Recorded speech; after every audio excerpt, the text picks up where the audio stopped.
اور صحیح حدیث ہے مسند احمد ابن حنبل میں، اور اس کے علاوہ سنن نسائی میں امام نسائی رحمۃ اللہ تعالی علیہ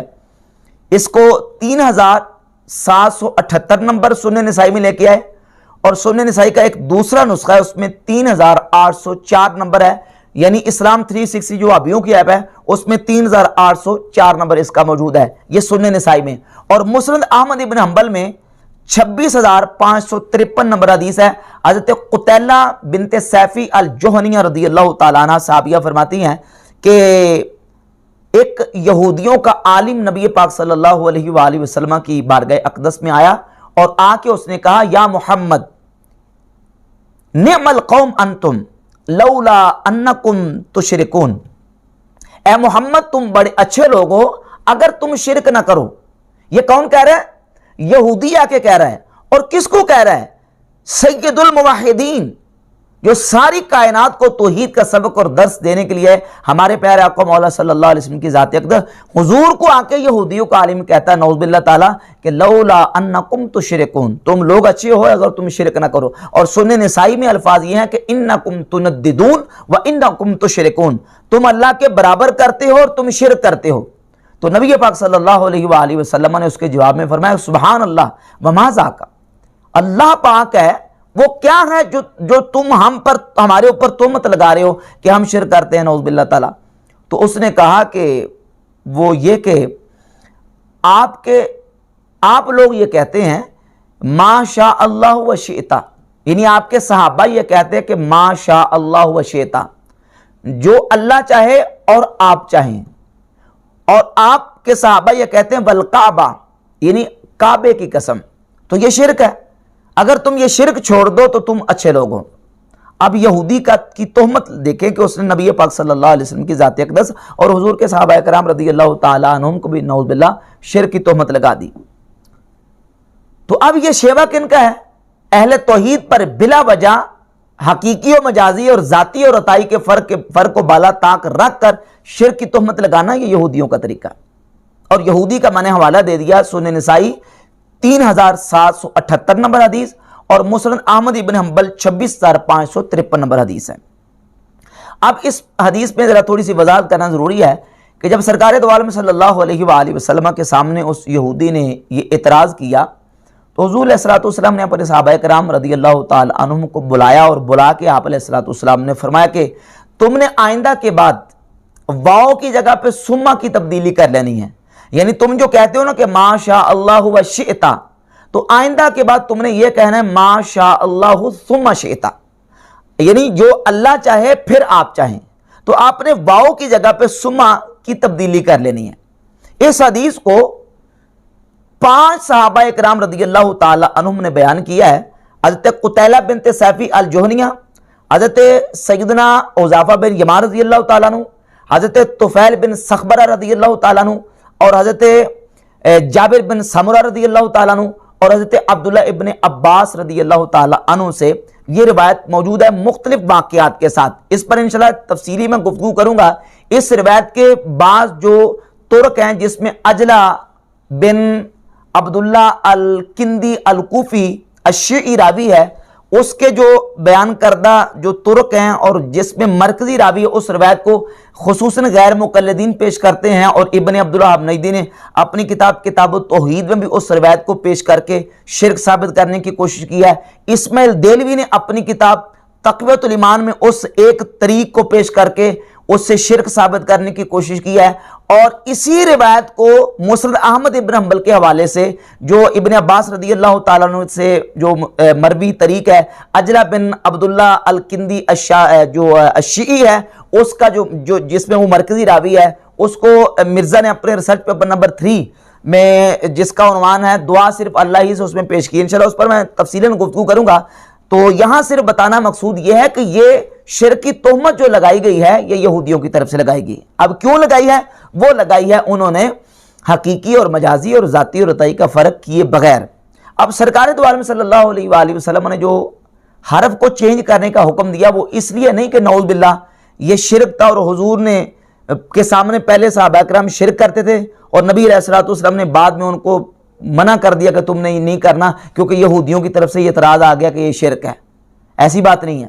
کیوں؟ اس لیے کہ صحابہ کرام یہ مسلسل کہتے آ رہے تھے اگر نعوذ باللہ اس چیز کو شرک قرار دیا جائے تو پھر اس کا مطلب یہ نکلے گا کہ صحابہ کرام پہلے شرک کرتے تھے اور حضور نے ان کو منع نہیں کیا. سرکار تو آئے ہی توحید سکھانے کے لیے، اور اس کا مطلب یہ نکلے گا کہ یہودیوں کے عالم کے توحید سکھانے سے نبی صلی اللہ علیہ وآلہ وسلم اور حضور کے صحابہ کو توحید کا پتہ چلا. اس سے پہلے تو نعوذ باللہ وہ صحابہ شرک کر رہے تھے علیہ باللہ تعالیٰ. حالانکہ یہ مطلب نہیں ہے، بلکہ بڑے بڑے اجلہ ائمہ محدثین کے حوالہ جات موجود ہیں. امام طحاوی رحمۃ اللہ علیہ نے اپنی کتاب شرح مشکل الاثار میں بھی اسی روایت کو بیان کر کے انہوں نے لکھا یہ پہلے مباح تھا اور بعد میں حضور علیہ السلام نے اس کو منع کر دیا. امام نووی رحمۃ اللہ علیہ نے ریاض الصالحین میں پورا چیپٹر اور عنوان اس بات کا قائم کیا ہے کہ ما شاء اللہ و شئتا پہلے کہنا جائز اور بعد مکروہ ہو گیا. یعنی اس کے کراہت کا بیان اس کے شرک کا بیان ہی کیا.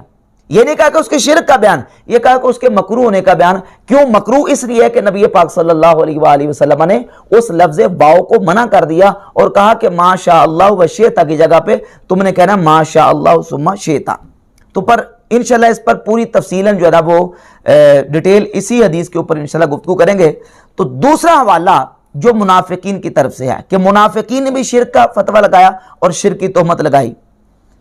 تفسیر کی معتبر اور مستند کتابوں میں یہ واقعہ موجود ہے کہ جب نبی پاک صلی اللہ علیہ وآلہ وسلم نے حکم دیا کہ جس نے میری اطاعت کی اس نے اللہ کی اطاعت کی اور جس نے میرے ساتھ محبت کی اس نے اللہ کے ساتھ محبت کی، یہ سن کر منافقین نے یہ کہا کہ محمد صلی اللہ علیہ وآلہ وسلم نعوذ باللہ یہ چاہتے ہیں کہ جس طرح عیسائیوں نے عیسیٰ علیہ السلام کو رب اور خدا بنا لیا تھا ہم بھی ان کو رب اور خدا بنا لیں نعوذ باللہ تعالی. سورۃ النساء کی آیت نمبر 80 کی تفسیر میں امام ابن الجوزی نے اپنی کتاب زاد المسیر میں، یہ تفسیر کی کتاب ہے امام ابن الجوزی کی تفسیر زاد المسیر، اور یہ امام بغوی کی کتاب ہے تفسیر معالم التنزیل، اور اسی طرح امام فخر الدین رازی نے اپنی کتاب تفسیر کبیر میں اور علامہ علوسی نے تفسیر روح المعانی میں اس واقعے کو ذکر کیا کہ منافقین نے کہا قال بعض المنافقین ما يريد هذا الرجل الا ان نتخذه ربا كما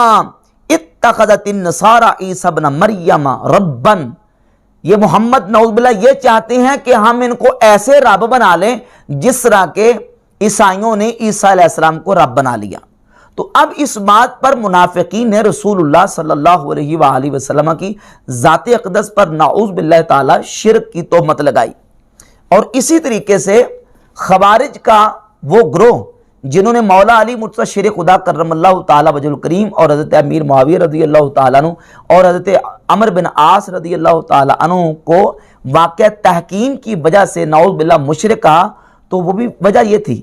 قرآن مجید کی آیت سورہ یوسف کی پڑھتے تھے کہ ان الحکم الا للہ، اللہ کے علاوہ کسی کا حکم نہیں ہے. لہذا چونکہ معاویہ اور علی نے دونوں نے حاکم مقرر کر کے شرک کیا ہے لہذا دونوں نعوذ باللہ تعالیٰ مشرک ہو چکے ہیں. اور پھر مولا علی کے سامنے یہاں تک کہا کہ اشرکت فی دین اللہ رجال، اے علی تو نے بندوں کو خدا کا شریک بنا کے شرک کیا ہے لہذا ہم تیری اطاعت نہیں کریں گے. البدایہ والنہایہ میں یہ واقعہ موجود ہے. اور امام نسائی نے اپنی کتاب خصائص علی میں روایت نمبر 185 اسی کو بیان کیا، اور امام مسلم رحمۃ اللہ علیہ صحیح مسلم 2468 نمبر حدیث لے کے جب مولا علی نے ان کی یہ بات سنی تو آپ نے فرمایا کلمۃ حق ارید بہا باطل، کلمہ حق ہے لیکن انہوں نے مطلب اس کا غلط لیا ہے. تو یہ ذاتی اور عطائی اور حقیقی اور مجازی کا فرق کیے بغیر اس طرح کی شرک کی تہمت لگانا یہ یہودیوں کا طریقہ، خوارج کا طریقہ اور منافقین کا طریقہ ہے. مومن مسلمان جو ہے وہ ہمیشہ ان چیزوں کا فرق کر کے چلتا ہے. تو اب ان تمہیدی باتوں سے یہ بات واضح ہو گئی کہ اولیاء اللہ اور انبیاء کرام علیہم الصلوات و تسلیمات کی ظاہری حیات طیبہ میں اور ان کے وصال کے بعد ان کی ارواح سے استعانت اس نیت کے ساتھ اگر کوئی بندہ کرتا ہے تو وہ شرک نہیں ہے، ذاتی عطائی اور حقیقی مجازی کا فرق سامنے رکھ کر. اب اس کو شرک ثابت کرنے کے لیے جن چیزوں کا سہارا لیا جاتا ہے اور جن آیات کو پیش کر کے جن آیات کو پڑھ کے اس کو شرک ثابت کیا جاتا ہے ان میں سے بالخصوص جو آیات طیبہ سورۃ الفاتحہ کی ایاک نعبد و ایاک نستعین، کہتے ہیں یہ قرآن میں تو واضح لکھا ہوا ہے کہ یا اللہ ہم تیری ہی عبادت کرتے ہیں اور ہم تجھ ہی سے مدد طلب کرتے ہیں۔ تو چونکہ اللہ رب العزت کے علاوہ کسی اور سے مدد طلب کرنا اور استعانت کرنا شرک ہے، لہذا جو ہے وہ انبیاء اولیاء سے استعانت اور امداد شرک ہے۔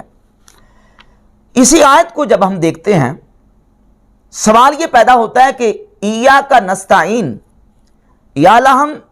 تجھ ہی سے استعانت کرتے ہیں، تجھ ہی سے مدد طلب کرتے ہیں۔ سوال یہ ہے کہ اس میں مطلق استعانت میں حصر ہے یا کہ استعانت حقیقی میں حصر ہے؟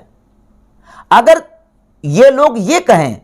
کہ مطلقاً اللہ کے علاوہ کسی اور سے استعانت کرنا شرک ہے، تو پھر حکیم سے دعائی مانگنا بھی شرک ہوگا، امیر سے ملازمت مانگنا بھی شرک ہوگا، کسی حکمران سے دنیاوی مدد مانگنا بھی شرک ہوگا، کیونکہ یہاں مطلقاً ہر قسم کی استعانت جو ہے وہ اللہ رب العزت سے، اللہ کے علاوہ مطلقاً کسی سے استعانت کرنا جو ہے وہ اس کو شرک کرا دیا جا رہا ہے۔ تو ظاہر ہے پھر وہ کسی بھی قسم کی استعانت ہوگی، وہ زندہ سے استعانت ہو تب بھی شرک ہے، فوت ہونے والے سے استعانت ہو تب بھی شرک ہے، وہ جو ہے وہ کسی اللہ کے نبی ولی سے ہو تب بھی شرک ہے، اور کسی دنیا دار سے ہو تب بھی شرک ہے۔ جبکہ قرآن مجید فرقان حمید کی آیات اور نبی پاک صلی اللہ علیہ وآلہ وسلم کی احادیث طیبات کو اٹھا کر دیکھ لیں، یہ مطلب جو ہے وہ ہرگز قرآن اور حدیث اس کی اجازت نہیں دیتا، بلکہ خود نبی پاک صلی اللہ علیہ وآلہ وسلم سے جو روایات اور احادیث ثابت ہیں، بالخصوص سنن نسائی میں 3687 نمبر حدیث، اور اسلام 360 ایپ جو وہابیوں کی ایپ ہے اس میں سنن نسائی کا نمبر ہے 3718۔ نبی پاک صلی اللہ علیہ وآلہ وسلم کی بارگاہ اقدس میں ایک قبیلہ آیا، تو آپ علیہ السلام نے ان کو فرمایا کہ تم ظہر کی نماز کے بعد آنا، اذا صلیت الظہر، جب میں ظہر کی نماز پڑھ لوں تو ظہر کی نماز پڑھنے کے بعد فقوموا فقولوا، تم نے کھڑے ہو جانا ہے اور کھڑے ہو کے یہ کہنا انا نستعین برسول اللہ علی المؤمنین، ہم اللہ کے رسول سے مدد طلب کرتے ہیں مومنین پر۔ انا نستعین برسول اللہ، وہی ایاک نعبد و ایاک نستعین، یا اللہ ہم تجھ ہی سے مدد طلب کرتے ہیں۔ تو حضور نے خود کہا کہ جب میں ظہر کی نماز پڑھ چکوں تو تم نے آگے کہنا انا نستعین برسول اللہ علی المؤمنین، کہ ہم مومنین پر اللہ کے رسول سے مدد طلب کرتے ہیں۔ تو وہاں تو مطلق اگر مراد لیا جائے استعانت کو کہ مطلقاً استعانت اللہ کے علاوہ کسی سے کرنا شرک ہے، تو نعوذ باللہ تعالیٰ کیا اللہ کے نبی علیہ السلام شرک کی دعوت دے رہے ہیں؟ کیا نعوذ باللہ تعالیٰ شرک کی تعلیم دے رہے ہیں؟ حضور خود فرما رہے ہیں کہ تم نے آ کے یہ کہنا ہے انا نستعین برسول اللہ علی المؤمنین، کہ ہم مومنین پر اللہ کے رسول سے مدد طلب کرتے ہیں۔ اور اس کے علاوہ نبی پاک صلی اللہ علیہ وآلہ وسلم کی ذات اقدس کی بارگاہ اقدس میں حضرت سیدنا ربیعہ اسلمی رضی اللہ تعالیٰ عنہ جب حاضر تھے، صحیح مسلم میں 1094 نمبر حدیث ہے، اور سنن ابی داؤد میں 1320 نمبر، اور مسند احمد ابن حنبل میں 16589 اور 16578 نمبر حدیث ہے کہ حضور علیہ السلام کی بارگاہ اقدس میں جب حضرت ربیعہ اسلمی نے حضور کو وضو کروایا تو آپ علیہ السلام نے ان سے کیا فرمایا؟ آپ نے فرمایا سل ربیعہ، اور سنن ابی داؤد میں اور مسند احمد ابن حنبل میں اور معجم الکبیر طبرانی میں لفظ یہ ہیں سلنی ربیعہ، مانگو مجھ سے، آتیتو کا، مسند احمد ابن حنبل ہے، آتیتو کا، مجھ سے مانگو میں تمہیں عطا کروں گا۔ یہ نہیں کہا اللہ سے مانگو، کہا سلنی آتیتو کا، مجھ سے مانگو میں تمہیں عطا کروں گا۔ تو حضرت ربیعہ رضی اللہ تعالیٰ عنہ نے حضور علیہ السلام کی بارگاہ اقدس میں کس چیز کا سوال کیا؟ اس چیز کا جو چیز ما فوق الاسباب ہے، یعنی بظاہر ایسی چیز نہیں ہے کہ جو اسباب کے تحت کسی کو دی جا سکے، یعنی اس طرح نہیں کہ کوئی جیب میں پیسے تھے انہوں نے پیسے مانگ لیے اور آپ صلی اللہ علیہ وآلہ وسلم وہ درو و دینار ان کو عطا کر دیے، یعنی وہ چیز مانگی جو ما فوق الاسباب ہے، جو بظاہر انسان کے ہاتھ میں اسباب کے تحت نہیں ہوتی۔ وہ کیا مانگا؟ اسألک مرافقتک فی الجنہ، حضور میں آپ سے مانگتا ہوں کہ آپ مجھے اپنا جنت میں پڑوس عطا فرما دیں۔ حضور نے یہ بھی فرمایا کہ مجھ سے مانگو میں تمہیں عطا کروں گا، اور صحابی نے کہا کہ اسألک، میں آپ سے مانگتا ہوں۔ تو یہاں دونوں طرف حضور نے مانگنے کا حکم بھی دیا اور صحابی نے مانگا بھی، یہ شرک سے کیسے نکلے گا؟ اور یہ ہے بھی ما فوق الاسباب، ما تحت الاسباب نہیں۔ تو نبی پاک صلی اللہ علیہ وآلہ وسلم کی ان احادیث طیبات سے بھی پتہ چلتا ہے کہ جب کوئی بندہ اللہ کے بندے سے مانگتا سوال کرتا ہے اور یہ عقیدہ رکھے کہ یہ اللہ کی عطا سے دے رہا ہے تو یقیناً شرک نہیں ہے، یہ توحید کے منافی نہیں ہے۔ اور وہ واقعہ سورۃ النمل میں جو حضرت آصف بن برخیہ کا سورۃ النمل کی آیت نمبر 40 میں موجود ہے کہ سلیمان علیہ السلام نے جب ملکہ بلقیس کا تخت منگوایا تو یہ تخت بھی آصف بن برخیہ ما فوق الاسباب لے کے آئے۔ ملک سبا میں تخت پڑا تھا، قال الذی عندہ علم من الکتاب انا آتیک بہ قبل ان یرتد الیک طرفک، کہا کہ اس شخص نے کہا جس کے پاس کتاب کا علم تھا کہ میں آپ کی بارگاہ میں ملکہ بلقیس کا تخت لے کے آؤں گا آپ کی آنکھ جھپکنے سے پہلے، آنکھ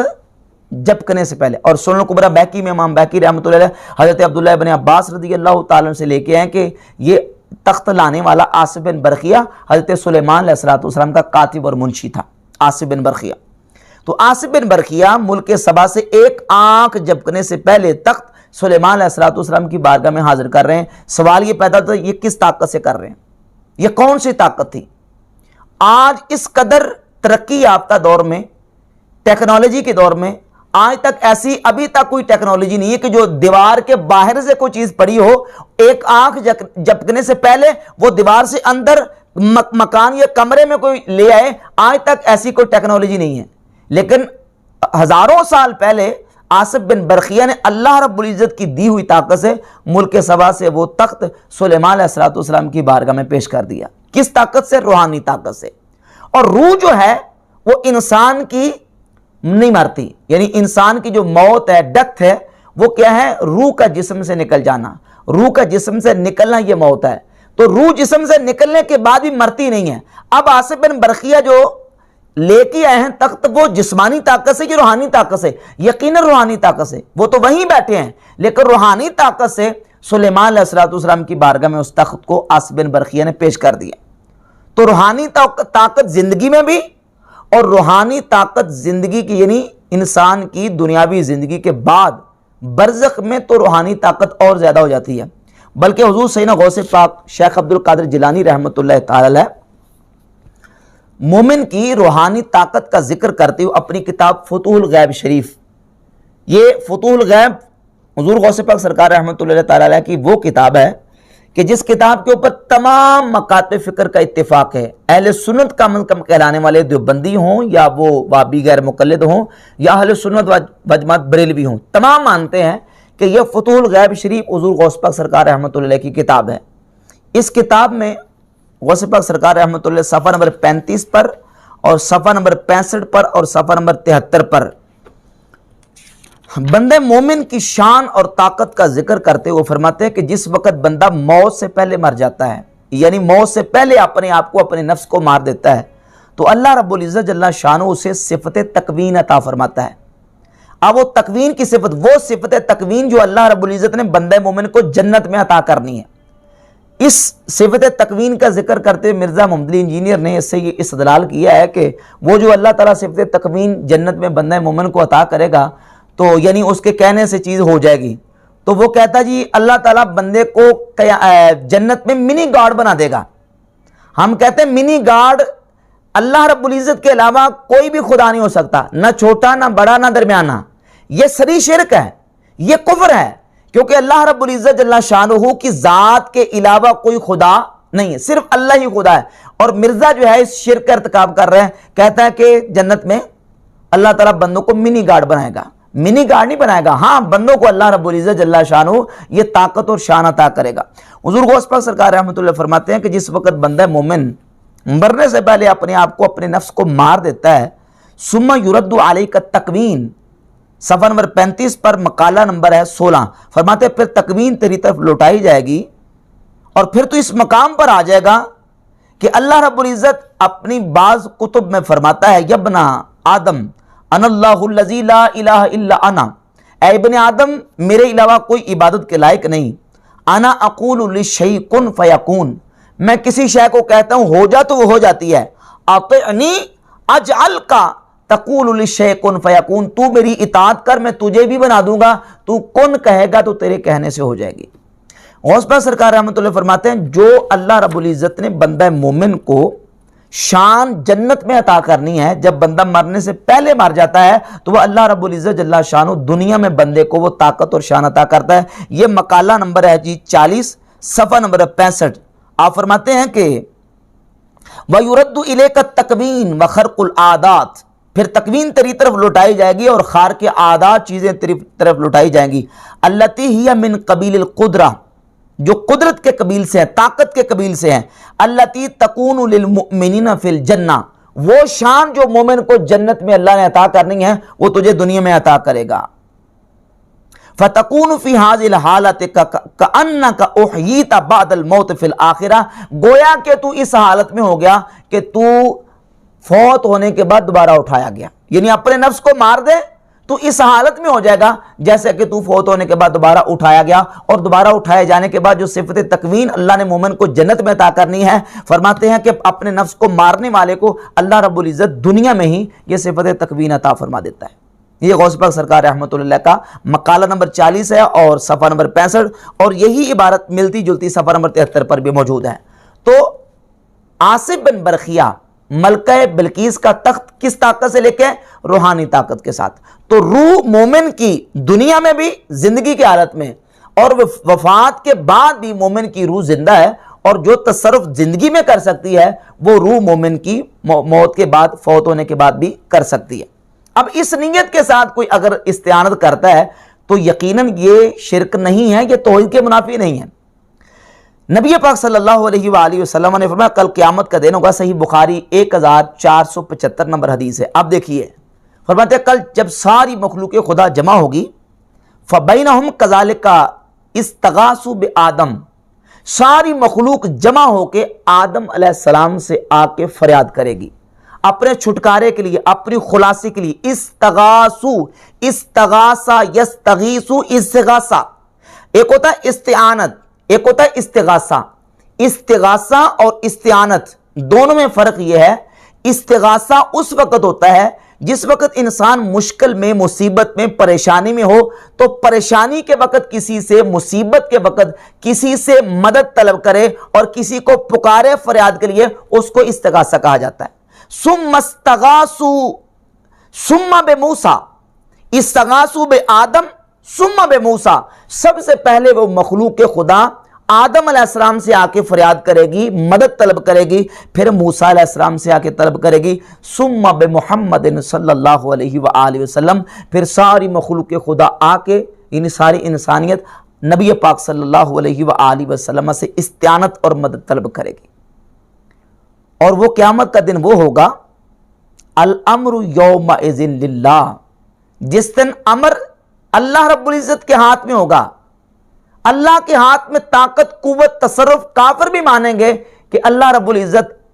کائنات کا مالک ہے، مالک یوم دین، بدلے کے دن کا مالک کے ہاتھ میں سارا کچھ ہوگا، لیکن مخلوق خدا انبیاء کی بارگاہ میں آ کے مدد طلب کرے گی۔ یہ صحیح بخاری کی 1475 نمبر حدیث ہے۔ سب سے پہلے آدم علیہ السلام سے آ کے استغاثہ کریں گے، ثم بموسیٰ، پھر موسیٰ علیہ السلام سے، ثم بمحمد صلی اللہ علیہ وسلم، پھر نبی پاک صلی اللہ علیہ وآلہ وسلم سے استغاثہ کریں گے۔ اور جب حضور سے آ کے استغاثہ طلب کریں گے، استغاثہ کریں گے، مدد طلب کریں گے، فریاد کریں گے، تو حضور علیہ السلام ان کی مدد کریں گے۔ وہ کس طرح کہ ان کی رب العزت کی بارگاہ میں شفاعت کریں گے۔ اس کے علاوہ متعدد احادیث موجود ہیں جس میں نبی پاک صلی اللہ علیہ وآلہ وسلم کے صحابہ کرام رضی اللہ تعالی عنہم نے استغاثہ اور استعانت ہی کے حوالے سے حضور علیہ السلام کے فرمودات کو روایت کیا، جن میں سے مشہور جو حدیث ہے وہ میں آپ کے سامنے رکھتا ہوں۔ سیدنا عبداللہ ابن عباس رضی اللہ تعالیٰ عنہ، حضرت عبداللہ ابن مسعود رضی اللہ تعالیٰ عنہ اور حضرت عتبہ بن غزوان رضی اللہ تعالیٰ عنہ اور ابان بن صالح سے مرسل مصنف ابن ابی شیبہ میں یہ روایت موجود ہے۔ اس پر ائمہ محدثین کی آراء، ان کے معمولات اور ان کا عمل کیا ہے، یہ تفصیلاً انشاءاللہ اس پر گفتگو کریں گے۔ وہ حدیث یہ ہے، اس کا خلاصہ اور مضمون یہ ہے، یہ حدیث سیدنا عبداللہ ابن عباس سے مرفوعاً بھی، موقوفاً بھی، اور حضرت عبداللہ بن مسعود سے اور عتبہ بن غزوان سے، یہ متعدد کتب حدیث میں موجود ہے۔ سب سے پہلے سیدنا عبداللہ ابن عباس رضی اللہ تعالیٰ عنہ سے جو حدیث ہے اور حضرت عبداللہ ابن مسعود سے جو حدیث ہے، اس کا خلاصہ یہ ہے کہ جب تم کسی سفر میں ہو اور کسی سفر میں تمہاری سواری گم ہو جائے اور وہاں تمہارا کوئی مددگار اور انیس موجود نہ ہو،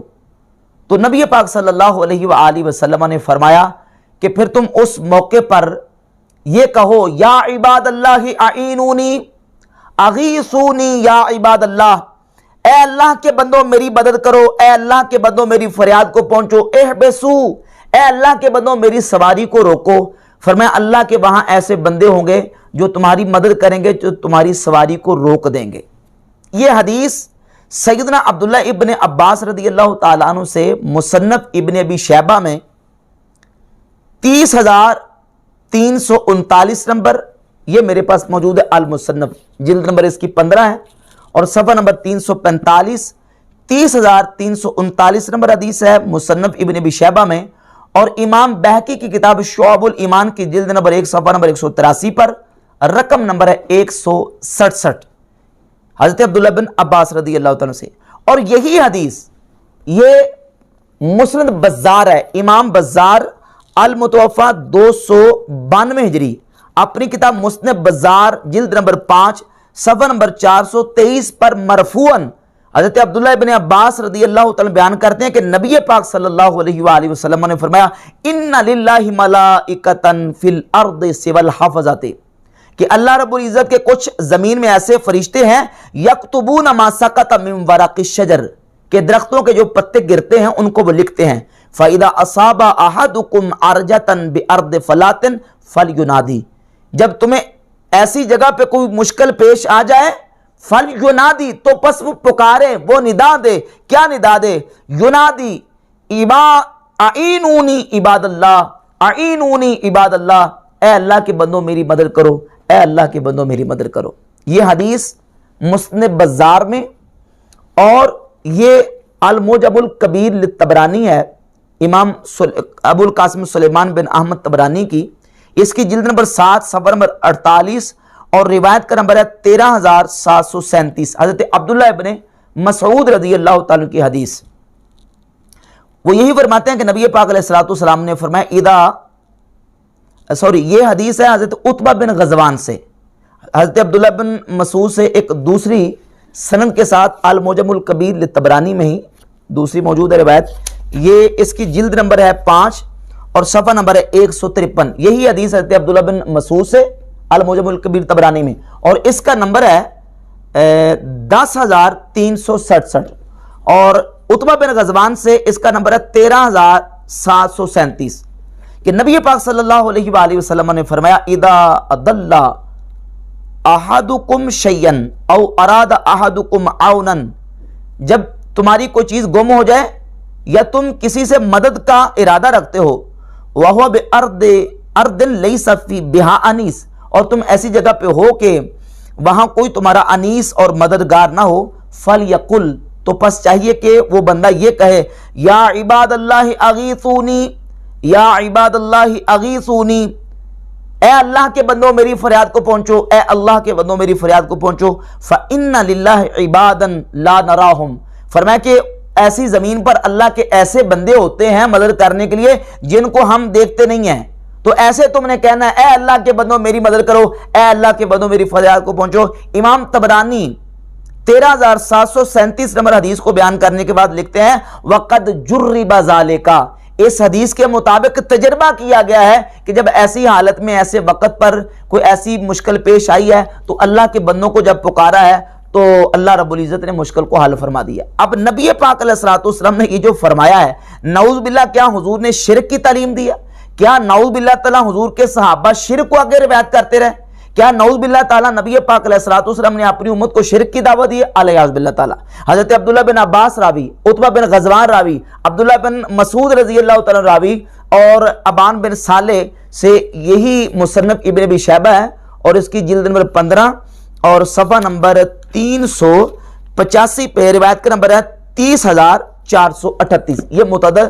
مرفوع، موقوف اور مرسل روایات موجود ہیں۔ اچھا یہ تو ہے روایات، اور ان کی تخریج میں آپ کے سامنے کچھ حوالے پیش کرتا ہوں۔ یہ جو عتبہ بن غزوان سے میں نے المعجم الکبیر طبرانی سے روایت پیش کی ہے، جلد نمبر 7 صفحہ نمبر 48، اس کا رقم نمبر ہے 13737۔ یہی حدیث مسلم بازار میں جلد 6 صفحہ 33 اور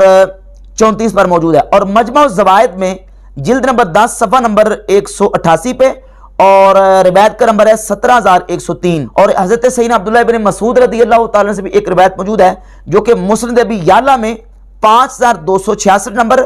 مجمع الزوائد میں 17105 نمبر، اور امام ابن السنی کی عمل الیوم واللیلہ میں روایت کا نمبر ہے 508۔ یہ روایات جو نا وہ صحابہ اکرام سے مروی ہیں۔ امام حیثمی نے اسی روایت کو حضرت عبداللہ بن عباس رضی اللہ عنہ سے بیان کیا اور لکھا رجالہ ثقات، اس کے رجال ثقہ راویوں سے موجود ہے۔ یہ ہمارے پاس جو نسخہ موجود ہے حضرت عبداللہ بن عباس سے مرفوعاً جو روایت موجود ہے، اس کے محقق سید عمران نے اس کے نیچے لکھا کہ حسن، یعنی اس کی سند حسن ہے۔ اور اس کے علاوہ امام سخاوی رحمۃ اللہ علیہ نے اپنی کتاب الابتہاج فی اذکار المسافر والحاج میں اس حدیث کو حسن لکھا، اور اسی حدیث کو ابن تیمیہ نے اپنی کتاب الکلم الطیب، یہ غیر مقلدین کے امام و پیشوا ابن تیمیہ اپنی کتاب الکلم الطیب کے صفحہ نمبر 98 پر روایت نمبر 177 لے کے اس کو ذکر کیا۔ اور اس کے علاوہ اس حدیث کو ائمہ محدثین میں سے امام محدث علی قاری رحمۃ اللہ تعالی مکی، انہوں نے حرز السمین شرح حسن حسین، امام جزری رحمۃ اللہ کی کتاب ہے حسن الحسین جو اذکار اور وظائف پر کتاب ہے۔ پہلے تو یہ کہ امام جزری اپنی کتاب حسن الحسین کے مقدمے میں لکھتے ہیں کہ میں نے اپنی اس کتاب کو حسن حسین کو صحیح احادیث سے تخریج کیا ہے۔ امام جزری اسی حدیث کو اپنی کتاب حسن حسین میں لے کے آئے، ان کے نزدیک یہ حدیث کم از کم صحیح یا حسن ہے۔ اور اسی حدیث، اسی اذکار کی کتاب حسن حسین کی شرح لکھی ہے محدث امام علی قاری رحمۃ اللہ علیہ نے، حرز السمین شرح حسن الحسین، اور اس کتاب کی شرح میں انہوں نے اس حدیث کو حسن قرار دیا۔ اس کے علاوہ ایک زبردست بہت بڑا حوالہ اسی حدیث کی صحت کے حوالے سے امام احمد بن حنبل رحمۃ اللہ علیہ کا، یہ کتاب ہے مسائل احمد ابن حنبل۔ امام احمد بن حنبل رحمۃ اللہ کے بیٹے عبداللہ نے ان کو جمع کیا ہے، اس میں جلد نمبر 2 ہے اور صفحہ نمبر 816، روایت کا نمبر ہے 1090۔ امام احمد بن حنبل فرماتے ہیں کہ میں نے 5 حج کیے ہیں، 2 حج پیدل اور 3 حج میں نے سواری پر کی ہیں۔ وہ فرماتے ہیں کہ ایک سفر اور حج میں گم گیا، رستہ بھول گیا، تو فرماتے ہیں میں نے یہی کہا، کیا کہا؟ فرماتے ہیں جعلت اقول یا عباد اللہ دلونا علی الطریق، میں یہ کہتا رہا، فلم ازل اقول ذالک حتی وقعت علی الطریق، میں کہتا رہا یا عباد اللہ دلونا علی الطریق، یا عباد اللہ دلونا علی الطریق، بار بار میں یہ کہتا رہا، فرماتے ہیں حتیٰ کہ میں رستہ مجھے مل گیا۔ تو امام احمد بن حنبل رحمۃ اللہ علیہ نے بھی اس حدیث پر عمل کیا، اس حدیث پر عمل امام احمد بن حنبل کا بھی، امام طبرانی کہتے ہیں جرب ذالک، اس کے مطابق عمل کیا گیا۔ اور یہ محدث امام نووی رحمۃ اللہ جو کہ شرح صحیح بخاری اور شرح صحیح مسلم کے مصنف ہیں، صحیح بخاری کی شرح بھی کی ہے، صحیح مسلم کے شارح بھی ہیں، یہ اپنی کتاب کتاب الاذکار کے صفحہ 225 پر روایت نمبر 628 لے کے آئے، اور اسی حدیث کو بیان کیا حضرت عبداللہ ابن مسعود رضی اللہ تعالی عنہ سے، اور حدیث کو بیان کرنے کے بعد کہتے ہیں کہ میرے بڑے بڑے جو شیوخ ہیں علم کے، انہوں نے اس حدیث کے مطابق عمل کیا، اور میں نے خود اس حدیث کے مطابق عمل کیا۔ امام نووی اور ان کے شیوخ نے عمل کیا، امام طبرانی کہتے عمل کیا گیا، امام احمد بن حنبل رحمۃ اللہ کہتے عمل کیا گیا، اور بہت بڑے جلیل القدر امام عبداللہ بن مبارک رحمۃ اللہ تعالی علیہ سے ضم الکلام و اہلہ جز نمبر 4 صفحہ نمبر 14 پر ابو اسماعیل عبداللہ بن محمد الحروی المتوفہ 481 نقل کرتے ہیں کہ امام عبداللہ بن مبارک رحمۃ اللہ فرماتے ہیں میں نے بھی اس حدیث کے مطابق عمل کیا ہے، اور ایک سفر میں میرے ساتھ یہ معاملہ پیش آیا تو میں نے بھی یا عباد اللہ اعینونی اغیثونی کہا، تو اللہ نے میری مشکل کو حل فرما دیا۔ تو نبی پاک صلی اللہ علیہ وآلہ وسلم نے تعلیم ارشاد فرمائی، امت کے علماء محدثین ائمہ نے اس حدیث کے مطابق عمل کیا۔ تو اگر یہ اللہ کے بندوں کو مدد کے لیے پکارنا مطلقاً شرک ہے تو پھر یہ ائمہ محدثین پر کیا فتویٰ لگاؤ گے؟ نعوذ باللہ امام احمد بن حنبل دلونی علی الطریق، یہ اللہ کے بندوں کو یا عباد اللہ کہہ کے پکار کے مشرک ہو گئے۔ امام عبداللہ بن مبارک مشرک ہو گئے۔ امام نووی رحمۃ اللہ صاحب کتاب الاذکار مشرک ہو گئے۔ امام طبرانی رحمۃ اللہ اپنی کتاب المعجم الکبیر طبرانی میں لکھتے ہیں جرب ذالک، اس حدیث کے مطابق عمل کیا گیا، کیا نعوذ باللہ تعالی یہ سارے ائمہ محدثین مشرک ہو گئے۔ تو نبی پاک صلی اللہ علیہ وآلہ وسلم کے صحابہ کرام رضی اللہ تعالی عنہم بھی اور امت کے ائمہ نے بھی اس طرح اللہ کے بندوں کو پکارنا اور ان سے استغاثہ اور استعانت جو ہے ان سے اس کا ثبوت ملتا ہے۔ بالخصوص اس سلسلے میں کو 3-4 روایات میں اور پیش کروں گا، جس سے یہ بات بالکل بحمد تعالی واضح ہو جائے گی کہ اللہ کے بندوں کو پکارنا یا ندا دینا مطلقاً یہ بالکل ہرگز شرک نہیں ہے۔ اس کی وجہ یہ ہے کہ اللہ رب العزت کی مدد کا مظہر سمجھ کے ان کو اگر پکارا جائے تو یہ شرک نہیں ہے۔ سیدنا عمر فاروق رضی اللہ تعالیٰ کے دور خلافت میں جو ایک واقعہ پیش آیا کہ حضرت عمر رضی اللہ تعالیٰ عنہ نے اپنے ایک لشکر ملک نہامد کی طرف جنگ پہ بھیجا تھا۔ مشہور واقعہ ہے کہ جب کفار نے اس لشکر پر حملہ کیا تو حضرت عمر رضی اللہ تعالیٰ عنہ مسجد نبوی شریف میں ممبر پہ بیٹھے ہوئے خطبہ دیتے ہوئے آپ نے فرمایا، اے ساریہ پہاڑ کی طرف ہو جاؤ۔ حضرت عمر مدینہ شریف میں بیٹھے ہیں اور ندا دے رہے ہیں، پکار رہے ہیں مقام نہاوند میں لڑنے والے لشکر کو، اے ساریہ پہاڑ کی طرف ہو جاؤ۔ تو حضرت عمر رضی اللہ تعالیٰ عنہ نے مدینہ شریف بیٹھ کے اتنے دور لشکر جو غیب میں پکارا ہے تو کیا یہ پکارنا شرک ہے؟ اور اس کا حوالہ سن لیں۔ یہ روایت امام بہقی رحمۃ اللہ علیہ نے، یا ساریہ جبل والی، امام بہقی نے اپنی کتاب دلائل النبوہ جلد نمبر 6 روایت نمبر 2680 ذکر کی ہے۔ اور اسی طرح امام بہقی کی ایک اور کتاب کتاب الاعتقاد، یہ الاعتقاد ہے، اس کے صفحہ نمبر 381 پر یہ روایت موجود ہے۔ میرے پاس جو دلائل النبوہ کا نسخہ ہے، اس نسخے میں بھی یہ سید ابراہیم نامی محقق ہے، اس نے بھی اس حدیث کو حسن لکھا۔ اس کا جو محقق ہے یہ سعودی عرب سے چھپی ہے کتاب، اس کے محقق نے بھی اس حدیث کو حسن لکھا۔ اور یہی حدیث امام ابن حجر عسقلانی نے اپنی کتاب الاصابہ جلد نمبر 1 صفحہ نمبر 675 پر ذکر کی اور اس حدیث کو حسن قرار دیا۔ اس حدیث کو حافظ ابن کثیر نے اپنی کتاب البدایہ والنہایہ جلد 7 صفحہ نمبر 147 پر لکھا اور لکھا جید حسن۔ اور اس کے علاوہ امام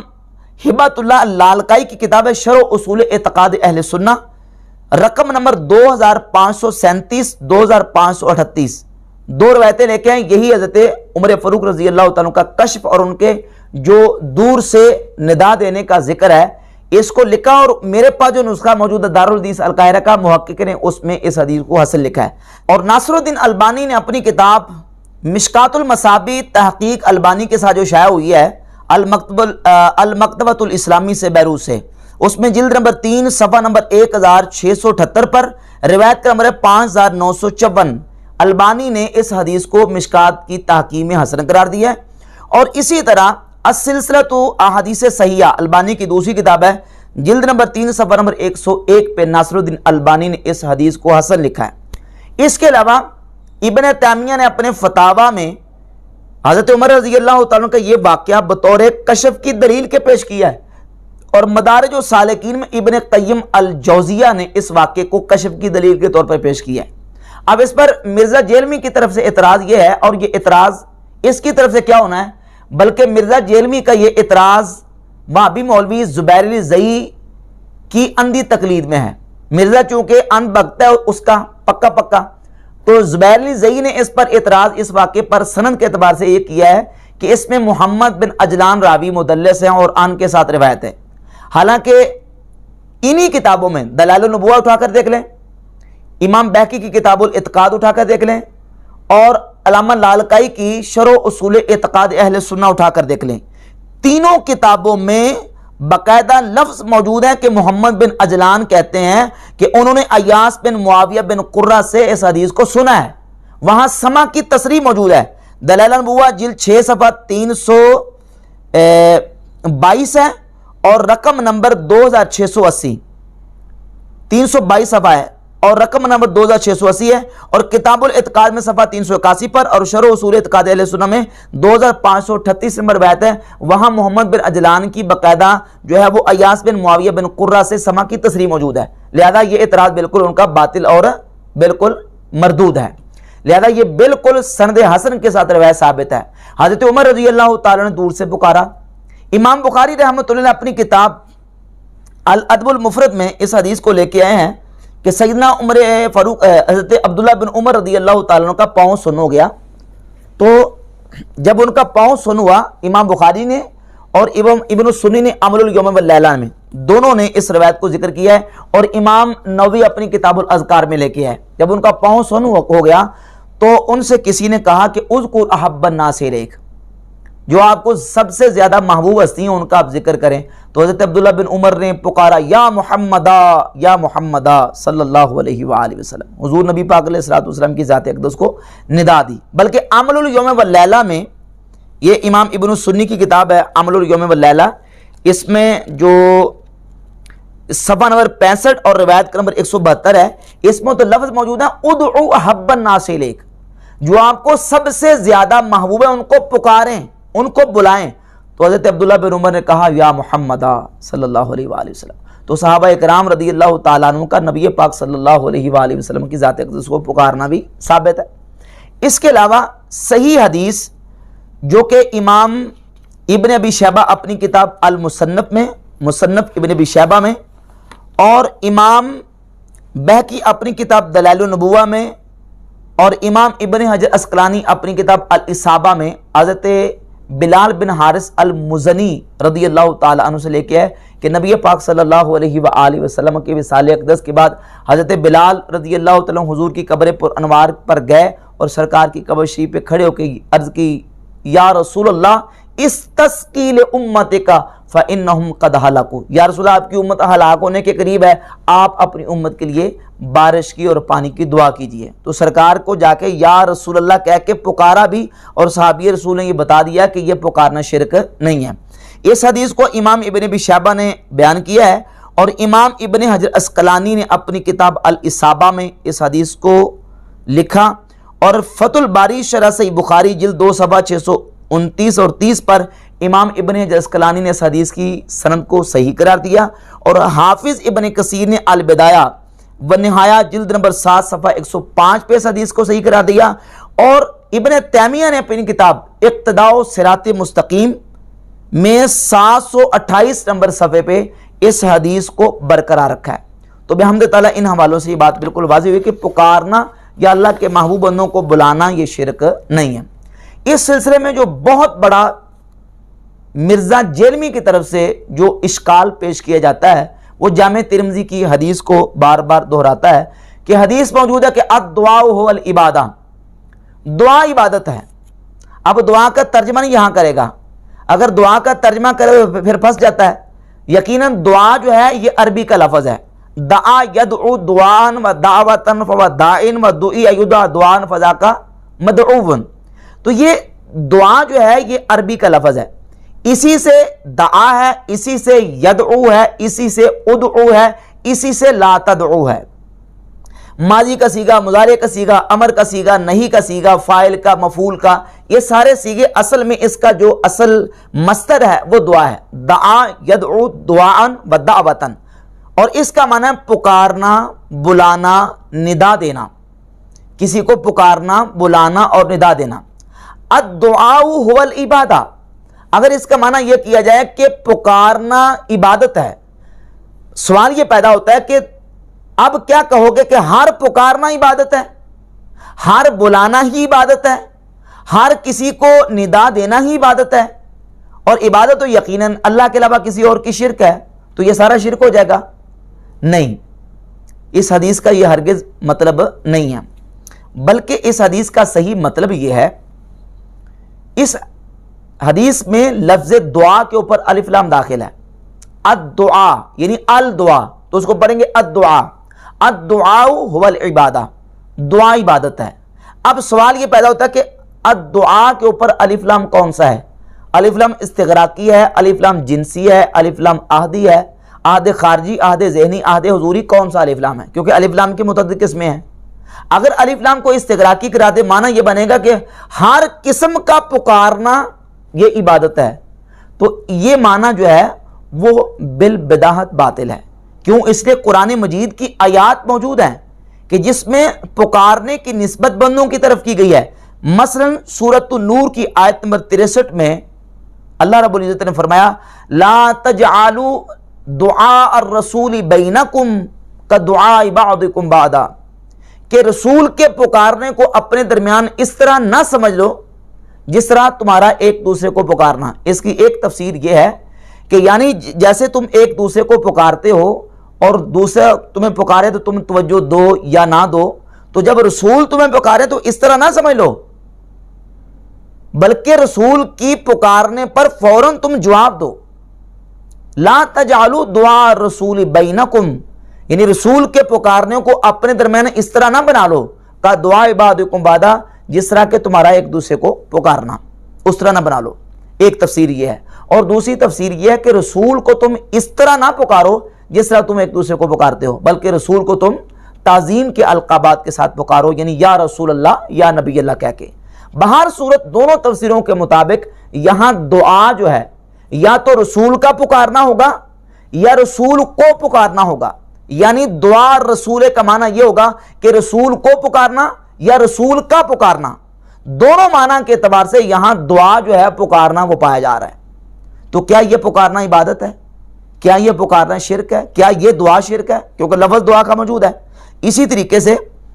سورہ آل عمران کی آیت نمبر 153 میں ہے، اللہ رب العزت فرماتا ہے کہ جب جنگ احد میں بعض صحابہ کرام رضی اللہ تعالیٰ عنہم مشرکین اور کافروں کے جناب وہ حملے سے وہ ان کے پاؤں اکھڑ گئے اور وہ دائیں بائیں نکل گئے، تو اللہ فرماتا ہے والرسول یدعوکم فی اخراکم، اور رسول تمہیں تمہارے دوسرے گروہ میں پکار رہے تھے۔ یدعوکم، وہی دعا یدعو دعاً و دعوتاً، پکارنا، رسول تمہیں پکار رہے تھے۔ تو کیا یہاں پکارنا نعوذ باللہ عبادت والا پکارنا ہے؟ نہیں، بلکہ یہاں بلانا، پکارنا، ندا دینا ہے۔ اسی طرح قرآن مجید میں اللہ رب العزت نے ابراہیم علیہ السلام کو جب فرمایا، وہ واقعہ اس کا ذکر کیا ہے کہ آپ پرندوں کو لے لیں اور پرندوں کو لے کر ان کو آپس میں ان کو اپنی طرف سدا لیں اور پھر ان کو ذبح کریں اور ان کو قیمہ کر کے ٹکڑے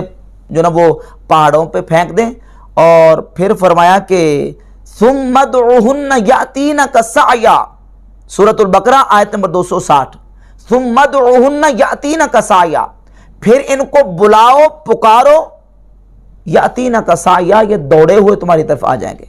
یہاں ادعو صیغہ ہے جس سے لا تدعو نہیں بنتی ہے۔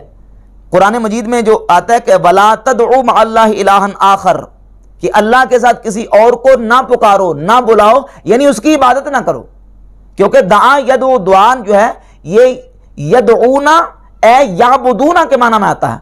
تفسیر طبری میں امام طبری رحمۃ اللہ علیہ نے سورہ فاطر کی آیت نمبر 40 میں تدعونا کا معنی کیا اے تعبدونا، اور دیگر اور مقامات بھی تدعونا تعبدونا کے معنی میں آتا ہے۔ جہاں آتا ہے کہ اللہ کے علاوہ کسی کو مت پکارو، معنی یہ ہے کہ کسی کی عبادت نہ کرو، مطلقاً پکارنا مراد نہیں ہے۔ تو الدعاء هو العبادہ کا معنی یہ ہے کہ دعاء اللہ هو العبادہ، یعنی اللہ رب العزت سے دعا کرنا عبادت ہے، نہ کہ مطلقاً پکارنا عبادت ہے، نہ کہ مطلقاً کسی کو ندا دینا یا کسی کو طلب کرنا عبادت ہے۔ اگر مطلقاً طلب کرنا یا پکارنا یا دعوت دینا اس کو عبادت قرار دے کے شرک کرا دیا جائے، تو قرآن مجید میں جہاں اللہ کے رسول صلی اللہ علیہ وسلم کی طرف دعا کی نسبت ہے، مومنین کی طرف دعا کی نسبت ہے، حضرت ابراہیم علیہ السلام کو حکم دیا جا رہا ہے ثم ادعوہن، یہ دعا سے ہے، یعنی دعا سے امر کا صیغہ ادعو ہے، اور اسی سے نہیں لا تدعو ہے کہ ثم ادعوہن یاتینک سعیا، پھر پکارو ان کو، وہ دوڑے ہوئے تمہاری طرف آئیں گے۔ تو یہاں تو پکارنے کا حکم دیا جا رہا ہے۔ والرسول یدعوکم فی اخراکم، اور رسول تمہیں دوسرے گروہ میں پکار رہے تھے۔ لا تجعلوا دعاء الرسول بینکم کدعاء بعضکم بعضا، سورہ نور آیت نمبر 63 ہے کہ رسول کے پکارنے کو آپ آپس میں اس طرح نہ بنا لو جس طرح کہ تمہارا ایک دوسرے کو پکارنا۔ تو یہ بحمد تعالیٰ دلائل سے یہ بات واضح ہوتی ہے کہ الدعاء هو العبادہ کا معنی یہ ہے